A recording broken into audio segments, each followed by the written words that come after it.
Bon, je vais voir la stéréo-isomérie. Bon, certains, pour avoir plus facile, qu'est-ce qu'ils font? Ben, ils coupent le mot, hein, ils coupent le mot en deux parties en écrivant stéréo-isomérie, ils coupent le mot pour avoir plus facile dans l'écriture de stéréo-isomérie. Voilà.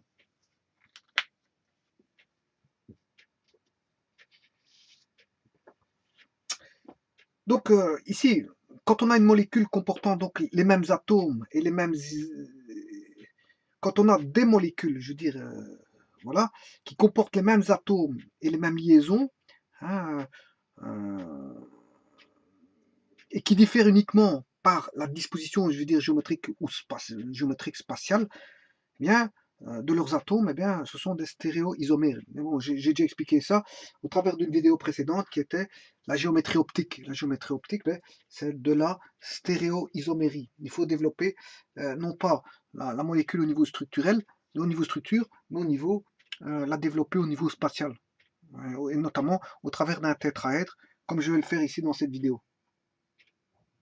Bon, et pour ce cas de figure, pour expliquer cette vidéo aussi, je vais l'expliquer au travers d'un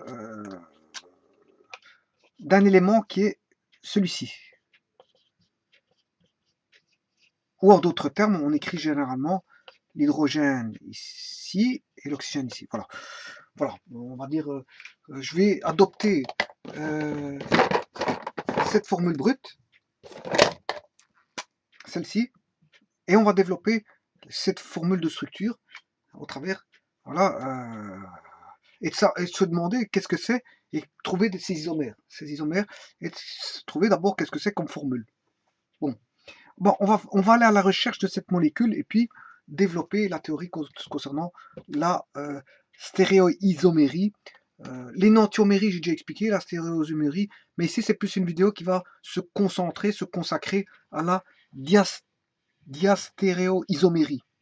Voilà. Mais pour ça, je sais bien que cette molécule-là est stéréoisomère. Hein. Bon, elle a deux énantiomères. Voilà, il y aura des diastéréoisomères entre eux. Voilà, et donc c'est pour ça que je vais la développer, parce que je sais bien qu'il existe une stéréoisomérie avec celui-ci. Voilà. Mais tout d'abord, qu'est-ce que c'est que ça? Ben, si on veut la développer comme je l'ai toujours fait, biologiquement parlant, ben, on écrira ça comme ceci. Voilà. C'est la même chose. On a bien 8 hydrogènes, hein, et 4 oxygènes et fatalement 4 carbones. Et en fait, on voit tout bonnement qu'il s'agit, comme on l'étudie en formule globale, CnH2O M, voilà, où on a M égale N. Et ici, je dirais même plus, ça c'est en formule globale, hein, M égale N, donc on a bien affaire à des oses. Donc en fait, on a affaire à des sucres. Effectivement, dans les sucres, on a énormément d'isomères. On a énormément d'isomérie dans les sucres. Voilà. Donc l'étude des sucres, c'est tout un, je veux dire, une étude que vous pouvez faire qui peut être, je veux dire, assez conséquente parce qu'en fait, il existe d'innombrables molécules de sucre. Ici, on a bien affaire à un hydrate de carbone de formule générale CnH2OM, un hydrate de carbone, hein, où M égale N, et on dirait même plus, on aura N égale M égale 4. Donc on a ce qu'on appelle des oses, formule générale des sucres qui sont des oses, et là, comme il a 4 carbones, on a affaire à un tétrose, tétra de 4 tétrose. Voilà, on a affaire à un tétrose, un sucre à 4 carbones. Donc il s'agit d'un sucre à 4 carbones, et fatalement vous comprendrez que on va développer sa formule, ça c'est la formule brute. Je vais développer sa formule de structure. Il y a 4 carbones, 1, 2, 3, 4. 1, 2, 3, voilà. Il y a une fonction, voilà, H, OH, OH, et là je vais mettre un OH. Voilà.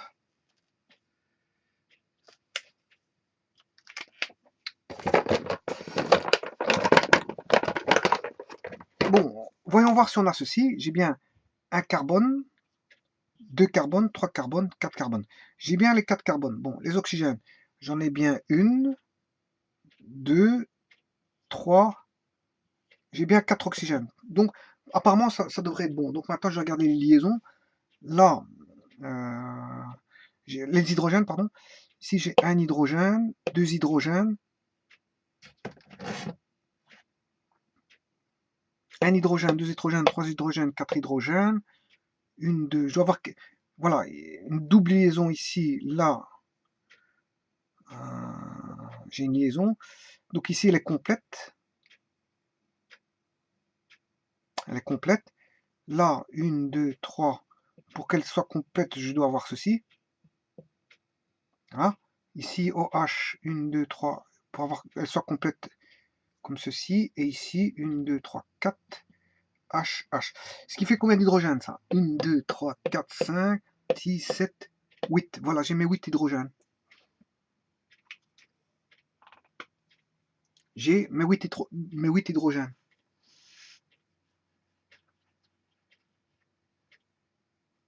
Donc, mais généralement, on n'écrit pas ça comme ça, on écrit ça sous forme euh,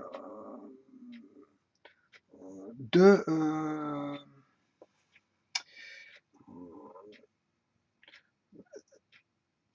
de CRAM, développement de CRAM. C'est un développement de CRAM, et le développement de CRAM, ben ici, bon, les H, donc je vais redessiner le tétrose ici, par CRAM.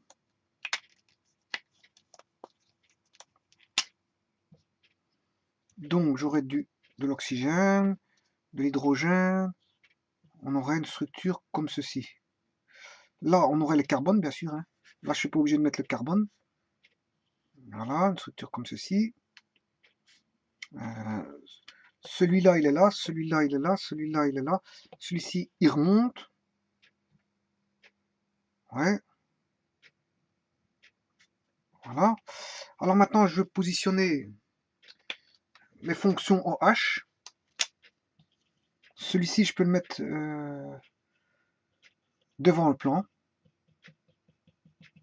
Celui-ci, derrière le plan. Et celui-ci, je peux considérer qu'il est dans le plan. Voilà, et ça, c'est tous mes fonctions OH.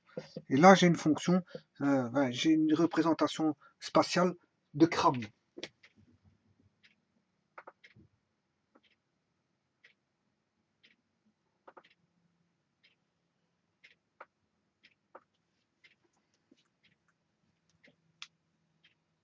Oui, le H là, je suis pas obligé de le mettre, parce que dans CRAM, on n'est pas obligé de mettre les hydrogènes, comme ça ici, en fait. Enfin, c'est une représentation, oui, de CRAM en semi-développé, si vous voulez. Voilà. Donc, CRAM, ça veut dire que c'est une représentation spatiale. Ce qui ressort, il est en très plein, et ce qui rentre, ce qui ressort du plan de mon tableau, mais je veux dire, il est en très plein, ce qui va derrière mon tableau, il est en très interrompu comme ceci. Il est interrompu alors que celui-ci c'est un très plein. Donc celui-ci il sort du plan et celui-ci il rentre. Et tout ce qui est là, bien sûr, est dans le plan. Hein. Vous comprenez que tout ceci est dans le plan. Voilà.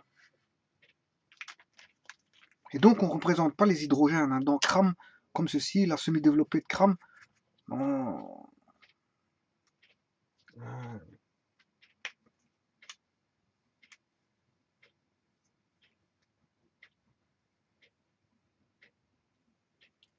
voilà, en semi-développé, on ne représente pas les hydrogènes. Voilà, c'est ce que je veux dire. Donc celui-ci, il est dans le plan OH, on a la fonction OH ici. Donc ceci, je peux effacer, c'était juste pour construire, on va dire, celui-ci, c'est juste pour construire un problème.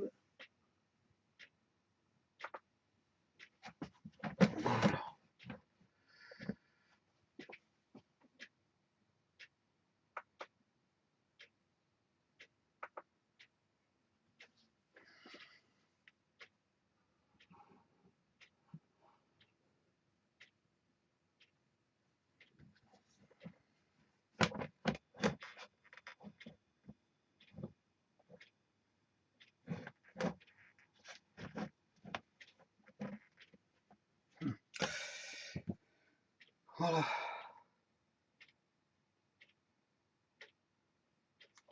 Donc ce que je disais ici, je disais que ici c'est une représentation spatiale. Ceci, je n'ai plus besoin, hein. Tout ce que vous voyez ici, ben, je le représentais ici sous forme de crâne en semi-développé. Donc en fait, voilà, je suis en train de construire ma molécule. Ma molécule, donc ici, celui-ci, le OH ici, il sort du plan.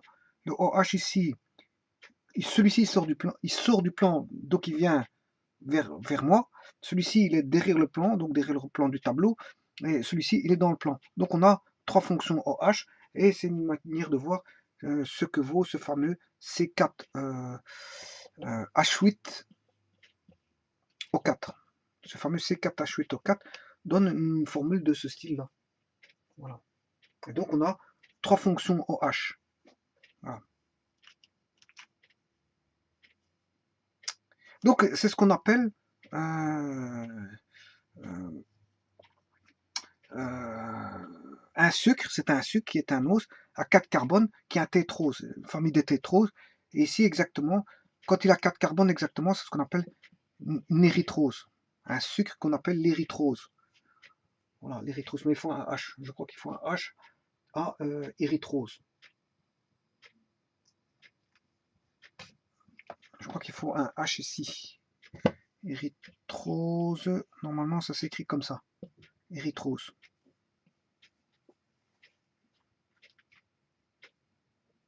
Bon, si je reviens à l'ancienne structure de plane, semi-développé plane, linéaire, on va constater que j'ai ceci. Hein. Donc j'ai 4 carbones, c'est un tétrose. Avec ceci, si je devais mettre, voilà, là j'ai un HOH, HOH, HH et OH. Donc j'ai bien 1, 2, 3, 4, 5, 6, 7, 8. J'ai bien 8 hydrogènes. 1, 2, 3, 4 carbone. 1, 2, 3, 4 oxygènes. Donc c'est juste. Donc j'ai bien la formule brute, c'est 4 H8O4. Voilà, ça c'est bon. Bon, ça s'appelle bien sûr, comme je viens de le dire, un sucre qu'on appelle de l'érythrose. Mais on peut l'appeler d'un autre nom. Puisque en fait ici, qu'est-ce qu'on constate? On a une double liaison avec un oxygène. Quand on a un carbone comme ceci, un carbone avec une double liaison comme ceci et un oxygène, ça c'est ce qu'on appelle un groupement. Carbone avec une double liaison et un oxygène, ce qu'on appelle un groupement carbonylé. C'est un groupement carbonylé. Carbonyl, si vous voulez, carbonyl. C'est juste une double liaison qui relie le carbone à un oxygène. Quand vous avez ça, vous avez dire, un groupement carbonyl.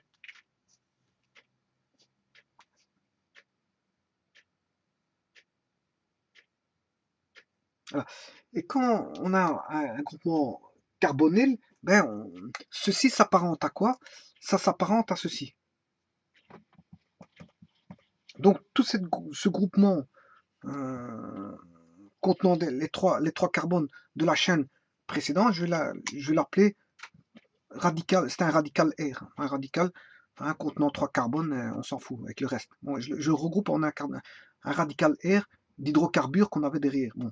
Et quand vous voyez cette fonction-là, qu'est-ce que c'est que cette fonction-là? Ça, c'est la fonction aldéhyde. Voilà, la fonction aldéhyde contient, je veux dire, un groupement carbonylé avec un radical hydrocarbure et je veux dire un atome d'hydrogène. Donc quand on a ça, on a un aldéhyde. Donc on peut l'appeler soit, je vais remettre la chaîne maintenant, on sait bien qu'on a affaire à un os, mais aussi un aldéhyde, on a un groupe de sucre, enfin, il fait partie d'un groupe de sucre qu'on appelle les oses, et en même temps, on sait bien qu'on a une fonction aldéhyde ici. Hein, on a un hydrocarbure relié bien sûr avec une fonction carbonyle, donc on a affaire à un aldéhyde un ose aldéhyde, c'est-à-dire un aldose. Il est aldéhyde et il est en même temps ose. Voilà. Quand on est aldéhyde, quand un groupement, enfin une molécule est aldéhyde et en même temps ose, c'est ce qu'on appelle une aldose. Voilà. Donc, ça fait partie des oses ou des aldoses. Donc, je peux attribuer un autre nom que l'érythrose. Si je le considère en tant qu'aldéhyde, je vais donner son nom s'il est considéré en tant qu'aldose. Donc, je remets la chaîne que j'avais tout à l'heure. Donc, j'avais une chaîne radicale de 3 carbones avec ici, on avait un OH ici, un OH ici, et en fond de chaîne, un OH comme ceci. Voilà. Et donc, ici, vous aviez le groupement contenait des hydrogènes. Donc je regarde si c'est bien bon. 1, 2, 3, 4, 5, 6, 7, 8 hydrogènes, c'est bon. 1, 2, 3, 4 oxygènes, c'est bon. Et 1, 2, 3, 4 carbone. Donc tout est bon. Voilà. Donc je reviens à la structure de départ. Et donc je peux attribuer un nom en tant que groupement fonctionnel aldéhyde. Bon, l'aldéhyde, le groupement fonctionnel aldéhyde, il est ici. Donc je vais considérer que c'est le carbone numéro 1. Donc ici, ce sera le 2, ça sera le 3, et ça, ce sera le 4. Le 4. Donc, j'ai une fonction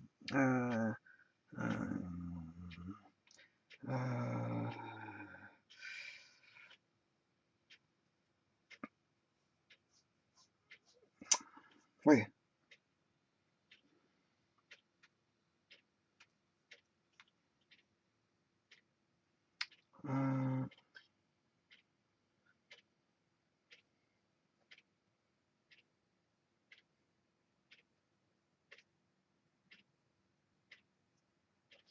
On a une fonction aldéhyde, hein, avec 1, 2, 3, 4 carbones, dont 4, non, un radical de 3, 1, 2, 3 carbones, met et but propre. Donc quand on a 4 carbones, le radical a 1, 2, 3, 4 carbones qui va venir s'attacher au groupement fonctionnel ici. Hein, 1, 2, 3. Ben, on va l'appeler méthane, éthane, propre, but. Donc il faut prendre les 4 carbones ici. 1, 2, 3, 4. 4 carbones ici. C'est du but. Mais comme on a une fonction aldéhyde, c'est du butanal. Al de aldéhyde. Butane, c'est butane, aldéhyde. Butane, aldéhyde. Voilà. Et puis on a 3 fonctions OH.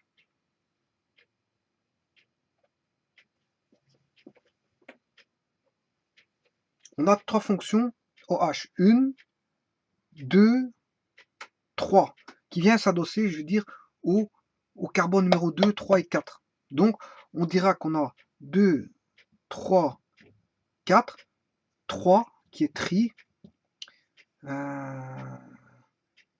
et les OH sont des hydroxy butanal. Trihydroxybutanal. En un mot, trihydroxybutanal. Donc ceci, je dois le relier ici. Donc c'est du 2, 3, 4 trihydroxybutanal. Si je vois en tant que fonction appartenant à la famille des aldoses, et je l'appellerai érythrose s'il est considéré comme la famille des oses. Tout dépend comment on entrevoit la chose en fait. Voilà. Comment on entrevoit la chose. Si ça fait partie des os, on l'appellera érythrose. Mais si on le voit en tant que fonction aldéhyde, on va l'appeler du 2, 3, 4 trihydroxybutanal en un mot. Trihydroxybutanal en un mot.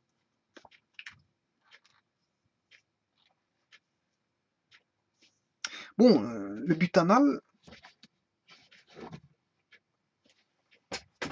si je veux construire une fonction butanal c'est ceci. Hein. O, H, 1, 2, 3, 4. Ça, on a bien une fonction à 4 carbones, dont je vais mettre des hydrogènes ici.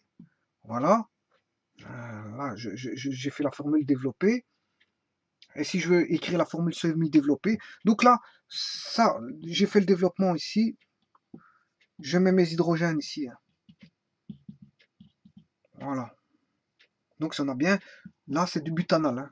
Du butanal pur. C'est un aldéhyde qu'on appelle butanal. Voilà, donc en d'autres termes, si je vais faire la formule semi-développée, j'ai 3 hydrogènes ici. Donc ça va me donner du CH3. CH3, là j'ai 2 hydrogènes. Ça va me donner du CH2.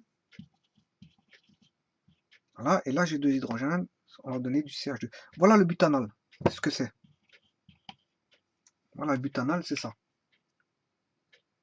Voilà. Et donc, le butanal, bon, cette molécule butanal, qui n'a rien à voir avec ici, ce que je suis en train de faire ici avec le trihydroxybutanal, puisque trihydroxy, il faut rajouter par rapport au butanal. Ouais, tout d'abord, je vais vous dire, le butanal, c'est facile à fabriquer. Hein.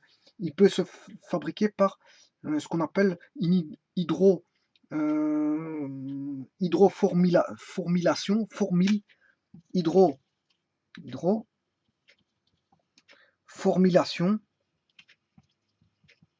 voilà, une hydroformylation, je veux dire, du propylène. C'est-à-dire que vous prenez du propylène, vous rajoutez à ça de l'hydrogène et du CO, et à ce moment-là, vous avez du butanal. Voilà, ça c'est pour la petite histoire. Bon, mais de toute façon, on s'en fout de ça. Bon, à partir du butanal, comment obtenir du trihydroxybutanal? Mais je retire un hydrogène ici, je mets un OH ici, je retire un hydrogène ici, je mets un OH ici, je retire un hydrogène ici, oui, donc il va rester C2, H2, et je mets un hydrogène, enfin, je mets un OH ici, un OH là, un OH là. Bon, et ça va donner du butanal. À partir du butanal, ben, vous allez obtenir ceci. Hein, je veux dire, on a bien un H adossé au deuxième carbone, un H adossé au deuxième carbone, le carbone numéro 1 il est là, le 2 il est là, un H adossé au deuxième carbone, un OH adossé au deuxième carbone, un OH adossé au deuxième carbone, au troisième carbone j'ai un OH, au troisième carbone j'ai bien un OH, j'ai bien un hydrogène adossé au troisième carbone, voilà le troisième carbone est ici bien sûr, et au quatrième carbone j'ai 2 hydrogènes et un oxygène, au quatrième carbone j'ai bien 2 hydrogènes et un OH, 2 hydrogènes et un OH. Voilà, et ça c'est la voilà, à partir du butanal, comment faire, comment je veux dire, construire sa molécule, je veux dire, de trihydroxybutanal, ou en d'autres termes, l'érythrose. Voilà.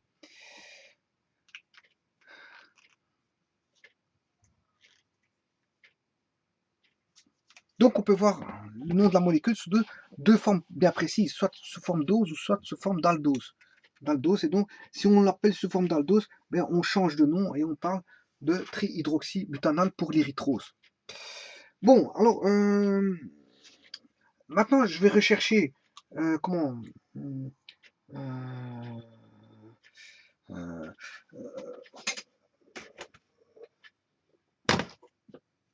à partir de ceci, je vais rechercher une formule de structure, pour moi faire le développement du, comment est-ce qu'on appelle ça, du, soit de la projection de Fischer ou une représentation de Kram. Bon, dans l'espace. Bon, alors ici, je vais l'appeler, le carbone là, je vais l'appeler CH3O ou CHO. Je peux l'appeler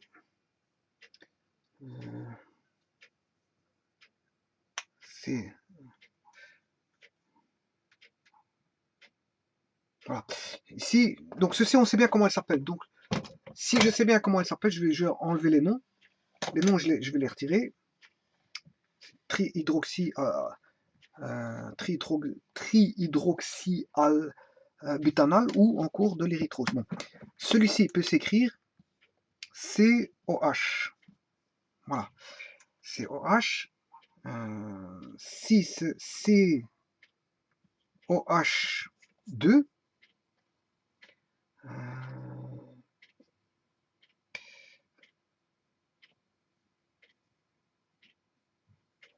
COH, C, C. Ici, je vais mettre CHOH. Donc là, c'est COH. Celui-ci, c'est CHOH. Ouais. CHOH. Ouais. Et CH2OH. Voilà. Je peux l'écrire comme ceci. COH. Voilà, il est là. CH avec un groupement OH. Donc CHOH. Celui-ci, CHOH aussi, puisque c'est le même que celui-ci. Et là, CH2OH. Voilà. Voilà, on va partir sur cette base-là.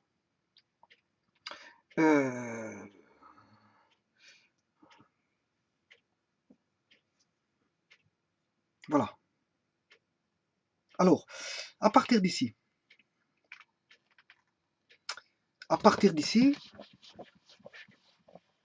je vais regarder le nombre de carbone asymétrique.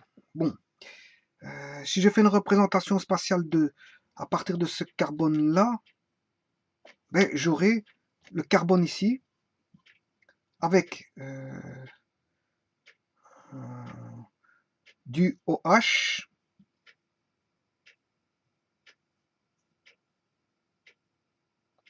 voilà, du OH,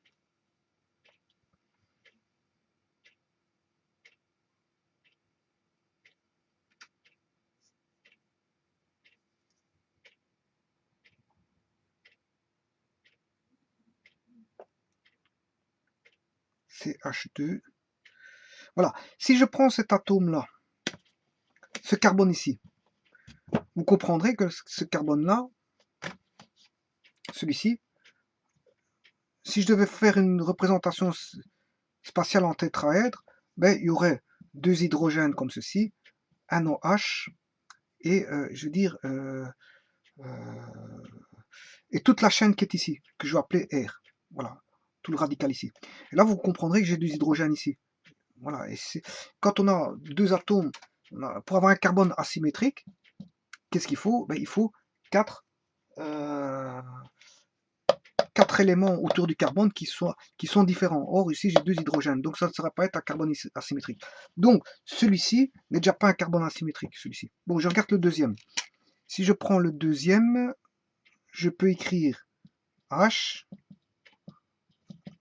OH, il est ici, H ici, relié à ce groupement ici, que je vais appeler R1, voilà, R1, et ce groupement-là, R2. Voilà, ici j'ai un carbone asymétrique. Celui-ci est un carbone asymétrique. Bon, parce qu'en fait, ils ont quatre groupements différents autour du carbone. Alors, voyons voir si celui-ci est un carbone asymétrique. Donc, si je prends celui-ci, probablement que si, parce qu'en fait, si j'ai, ouais, sûrement. Là, j'ai H, OH, j'ai le groupement ici COH que je vais appeler R1, et tout le groupement par là qui est R2 qui est différent de R1. Donc j'ai bien un carbone asymétrique ici. Voilà. Alors, le dernier ici, le C, là on a une double liaison O, H, et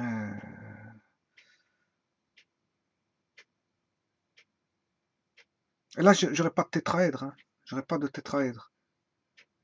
Parce que là j'ai une double liaison, donc là ça c'est pas une formule, j'ai une formule dans le plan ici. J'ai une double liaison qui fait comme ceci. O, H. Et ceci est dans le plan, on n'a pas une représentation spatiale. Donc je ne vais pas avoir un carbone asymétrique. C'est par rapport au tétraèdre le carbone asymétrique. Donc là, on n'a pas ce cas de figure-là. Donc j'ai deux carbones asymétriques. Voilà, c'est un bon départ pour nos explications. Je vais la représenter, bien sûr, de bas en haut. Donc si je représente CH2OH qui est en bas. Je vais lui adosser, je vais faire une représentation de fichier dans le plan. Voilà, représentation de fichier, c'est tout simplement dire une projection dans un plan de tout ceci. Donc une représentation de fichier d'un tétraèdre comme ceci donnerait, je veux dire, une figure comme ceci. Donc on aurait soit des lignes perpendiculaires ou parallèles. Voilà, c'est ça que ça donnerait. Bon, dans un premier temps, je vais faire du fichier et puis je vais faire du cram.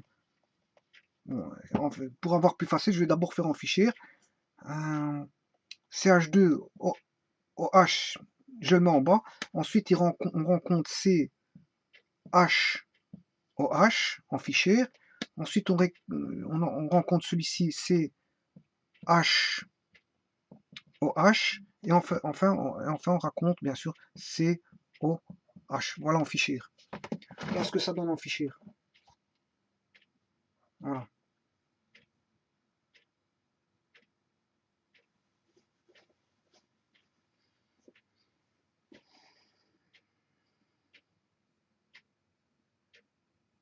Bon, vous comprendrez que voilà, on fait ça. Maintenant, par rapport à ça, je peux avoir une symétrie. Hein. La symétrie que je peux avoir, c'est celle-ci. Je le fais en fichier, je le fais pas en cram. Ça m'intéresse pas de le faire en cram. Je le fais tout simplement en fichier. La symétrie par rapport à un miroir, ça donnerait ceci. Ces deux-ci sont énantiomères. Vous voyez qu'il y a bien une symétrie par rapport à un miroir comme ceci en fait. Voilà. Donc ici, le 1 et 2 sont des énantiomères. Voilà, j'ai une énantiomérie. D'ailleurs, il y en a un qui va s'appeler le D-érythrose, de dextrogir, hein, et l'autre L de érythrose, qui sera l'évogire. Voilà, l'évogire. L'évogire érythrose. Donc, D érythrose et L érythrose. Donc, voilà, un qui sera, voilà, qui sera dextrogir et l'autre l'évogire.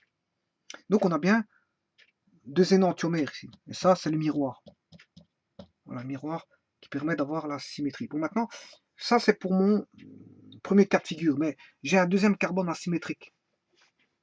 Ça veut dire qu'il permet, je veux dire, une deuxième cas de figure d'isomérie. Alors, vous comprendrez que ce type d'isomérie, eh ben, il suffit d'inverser, de faire tourner une des hélices. Hein. Par exemple, si je fais tourner celui-ci, j'aurai CH2 OH, C, H, je dis que je fais tourner celle-ci pour obtenir OH, H, et l'autre je la garde. C, H, OH, C, O, H. Voilà. Bon, mais ça, vous comprendrez que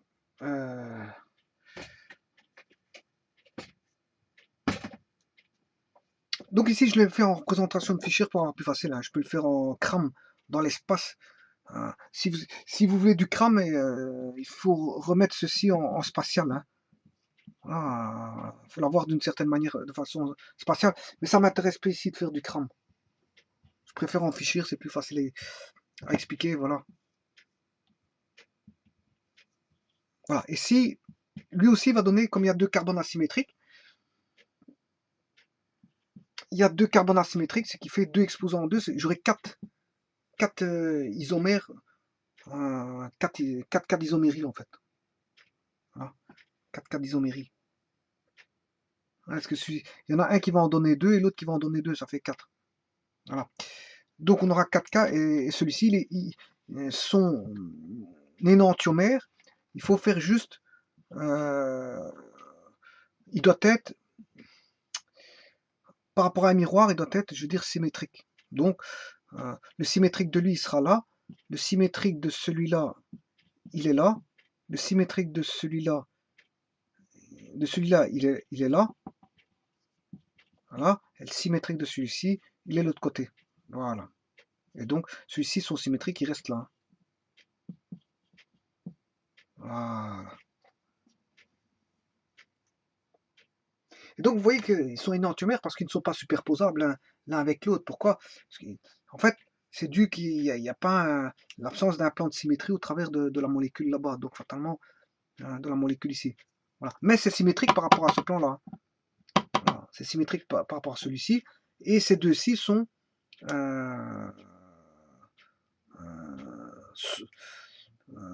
est-ce qu'ils sont superposables? Parce que j'ai oublié. On dira que objets images sont énantiomorphes si s'ils sont superposables. Voilà, énantiomorphes, ils sont superposables.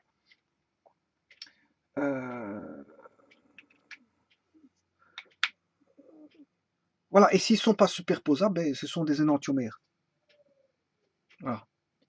Et ici, ça donne justement, ils ne sont pas superposables, donc ils ne sont pas identiques. Donc c'est bien deux éléments différents, deux molécules différentes, parce qu'ils ne sont pas superposables.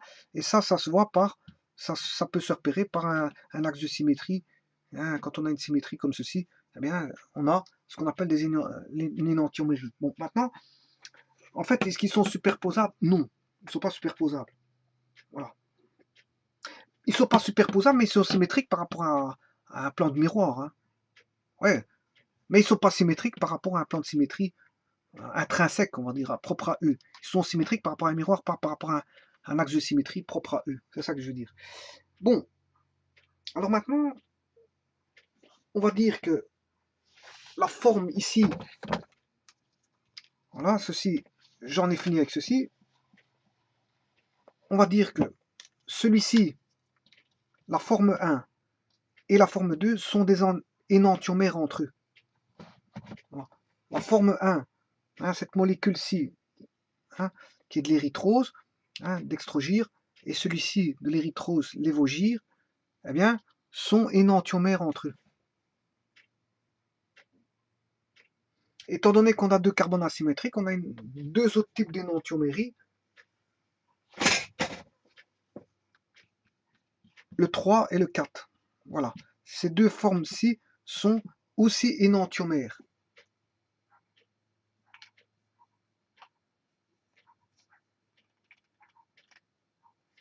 Et donc, comme je disais tout à l'heure, mais la stéréoisomérie comporte les mêmes atomes, hein, les mêmes liaisons et diffère uniquement par la disposition donc, géométrique dans l'espace de leurs atomes. Et donc ici, on a bien les mêmes atomes, les mêmes liaisons, mais ils diffèrent par la disposition du H qui est ici, et là-bas il est là. Là le H il est ici, là le H il est là. Là le H il est là. Donc c'est bien des énantiomères. Les énantiomères sont stéréoisomères. Sont des stéréoisomères. Bon, maintenant, si je prends le cas 1 et le cas 3, 1 et 2 sont énantiomères entre eux. Voilà. 1 et 2 sont énantiomères entre eux. 3 et 4 sont énantiomères entre eux, mais 1 et 3, eh bien, ça n'a rien à voir. Il n'y a pas de plan de symétrie. Enfin, il y a pas on ne sait pas les représenter par rapport à un plan de miroir symétriquement. Le 1 et le 3, ni le 1 et le 4, ni le 2 et le 3, ni le 2 et le 4. Donc vous comprendrez qu'à ce moment-là, 1 et 3 sont des diastéréoisomères. Que 1 et 4 sont des diastéréoisomères. 2 et 3 sont des diastéréoisomères. 2 et 4 sont des diastéréoisomères. Donc, quand il y a une relation de stéréoisomérie, il peut y avoir deux types de relations. On peut avoir une relation d'énantiomérie ou une relation de diastéréoisomérie. Donc on a deux types de relations en stéréoisomérie. Hein, La stéréoisomérie implique une relation d'énantiomérie ou de diastéréoisomérie. Soit ils sont énantiomères, ou soit ils ne le sont pas, ils sont diastéréoisomères. C'est ça que ça veut dire. Voilà. Donc, comme je vous ai montré, le 1 et le 3, 1, 4 entre 1 et 3, ils sont diastéréisomères. Entre 1 et 4, ils sont diastéréisomères. Entre 2, 3, ils sont diastéréisomères. Et entre 2, 4, ils sont diastéréisomères. Entre 1 et 2, euh, ils sont énantiomères. Entre 3 et 4, entre eux, sont euh, énantiomères. Donc, on a deux types de relations dans la stéréoisomérie, la relation d'énantiomérie et la relation de diastéréoisomérie. Voilà.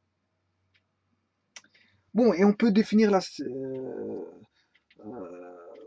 relation de stéréoisomérie par le fait que, déjà de 1, ce ne sont pas des énantiomères, hein, c'est-à-dire qu'ils ne sont pas l'image l'un de l'autre par rapport à un plan comme ici. Hein. Donc 1 et 3 ne possèdent pas de plan de symétrie. Vous pouvez essayer de les mettre symétriquement disposés, vous n'arriverez pas parce qu'ils ne sont pas symétriques, c'est pour ça qu'ils sont diastéréisomères et c'est pour ça que je vous le dis. Mais si vous voulez le tester, il n'y a pas de problème, vous essayez de trouver une symétrie, il n'y en a pas. Voilà. Donc, ils ne sont pas à l'image l'un de l'autre par rapport à un plan. Donc, c'est pour ça qu'on dit qu'ils sont diastéréisomères. Bon, il faut savoir qu'il existe plusieurs cas ou plusieurs causes de, de diastéréoisomérie.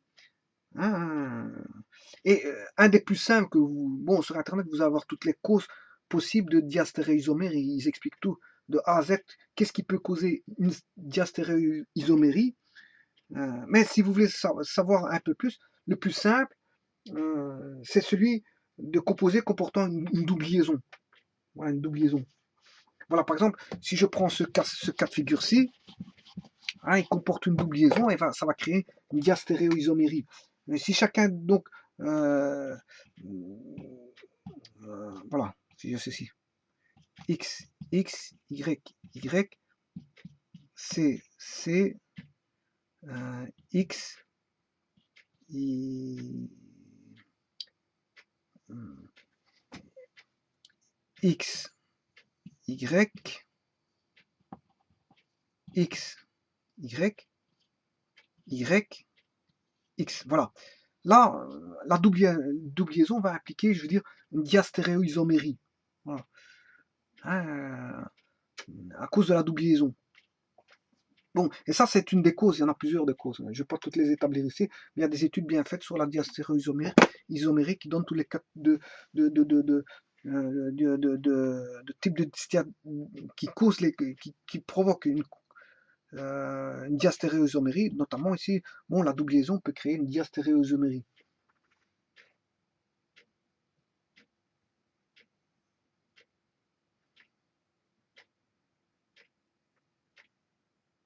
Voilà. Et donc il y a toutes des appellations hein, de ces molécules quand elles sont diastéréisomères ou même quand elles sont énantiomères, il y a toutes des appellations. Hein. On a vu que pour l'énantiomérie, on appelait ça dextrogire, lévogire, pour celui qui faisait tourner le plan de polarisation vers la gauche ou vers la droite, au travers d'un signal lumineux. Voilà, donc maintenant, à partir de maintenant, à travers de ces vidéos, vous êtes à même capable de comprendre ce que c'est que les vidéos précédentes parlaient de la stéréoisomérie, le cas particulier, la relation d'énantiomérie. Ben ici, c'est la seconde relation qui peut exister s'il n'y a pas une énantiomérie dans une stéréoisomérie. C'est ce qu'on appelle la relation de diastéréoisomérie.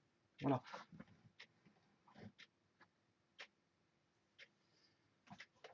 Et je l'ai fait au travers d'un exemple qui est, je dirais, un aldose, mais aussi qui n'est pas forcément un aldose. Hein, d'après l'appellation de l'aldose en terminaison butanale, puisque c'est un aldéhyde, mais en érythrose, si c'est sa forme prise sous sa forme d'ose. Voilà, d'ose. Voilà, on est parti d'une molécule, on l'a décortiquée, on a vu que c'était un os, qu'il y avait plusieurs appellations possibles et qu'il existait je dirais, voilà, des possibilités de symétrie entre molécules en représentation spatiale grâce à des carbones asymétriques, mais que donnant un nombre bien donné d'énantiomères, eh bien, en reprenant un élément énantiomère avec un autre élément énantiomère,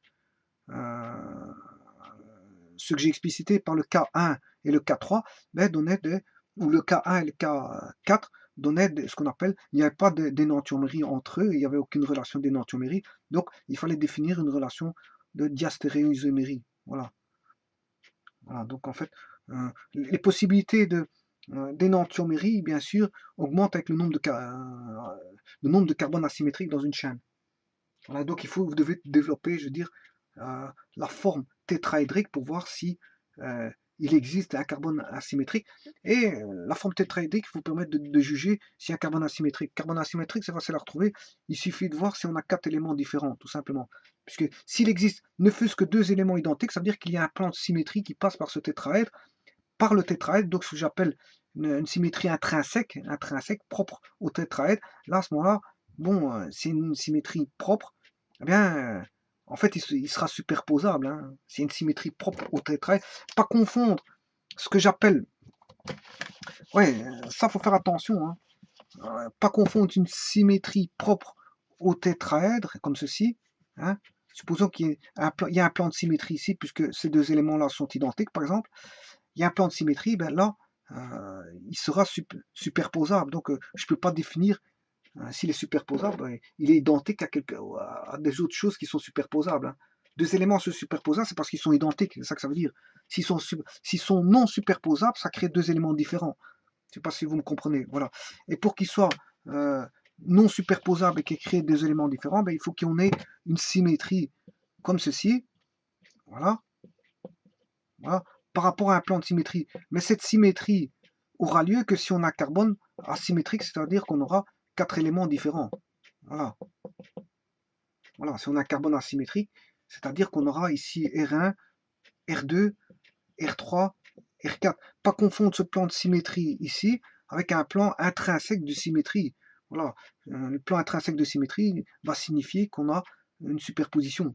Notamment, on pourra superposer à un autre élément, donc il sera le même que n'importe quel autre élément. Si on a absence de plan de symétrie, et ça se voit grâce à un carbone asymétrique, grâce à 4 éléments différents autour du carbone, ben je veux dire là, à ce moment, on peut avoir une symétrie par rapport à un plan de symétrie extrinsèque, qui est celui-ci. L'extrinsèque, il est là.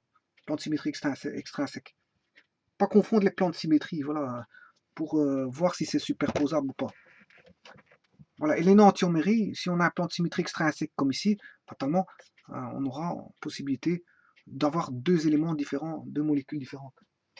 Voilà, je vous remercie beaucoup.